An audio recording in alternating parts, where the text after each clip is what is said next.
Hi, Andy Lockwood, and today I wanted to take a look at two of the essay questions on this year's Common Application. This is the first year where we have dealt with new questions in a long time, and kids are having trouble with them, mainly I think because the big issue with the Common Application essay questions is no matter what the question is, it's asking kind of the same thing. Here are 4 or 5 cliche questions. Write me an essay that is not cliche. Kind of a hard task, right? But I want to talk about 2 essays which I think are, good examples of thinking a little outside the box, being creative, kind of turning the essay questions on their head. The first question, and I'm doing this from memory, so I'll try to figure out the exact question later. First question is, describe a place or environment where you're perfectly content. And the second one is that I want to talk about is there a time where you transition into adulthood? Was there a specific moment? So let's talk about the first one. I think a lot of people will talk about a place or environment where they're content by taking it very literally, by saying, I'm very content when I'm on the beach, or I'm very content when I'm writing college essays, I don't know, something like that. But you have to remember that the point of the college application essay is really not to just answer something straight on and like it's a right or a wrong way. The real purpose of the essay is to give the admissions committee a chance to see that you're a little different, to be interesting to them.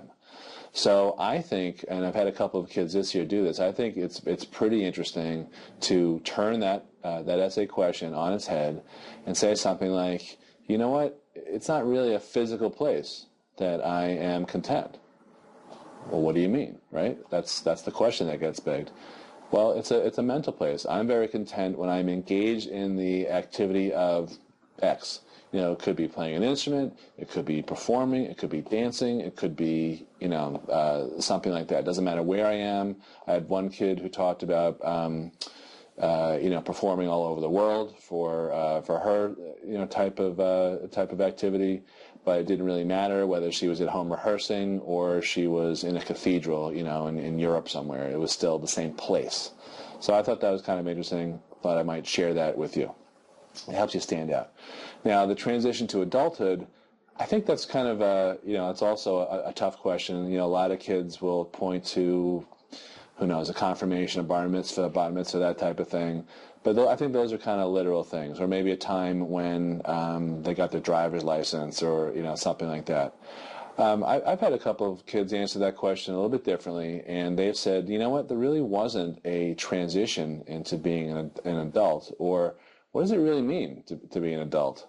I think if you kind of turn the question around and question the assumptions, I think that's a good way to show that you're interesting, you're not superficial, that you can think critically. So in that first example, I don't know when I transitioned. I've kind of always felt like I was an adult. I was always looked at someone who's more mature. Okay, that might be one way to answer it. I had someone else this year write about, well, you know what, as a kid, I always felt like adults had all the answers. And because I went through school, I would take a test or I'd do an assignment, and it was either right or wrong, or it was either 90% right or 85% right or wrong. But as an adult, I now understand, as a young adult, I now understand that there may not be black and white answers. There's a lot of ambiguity.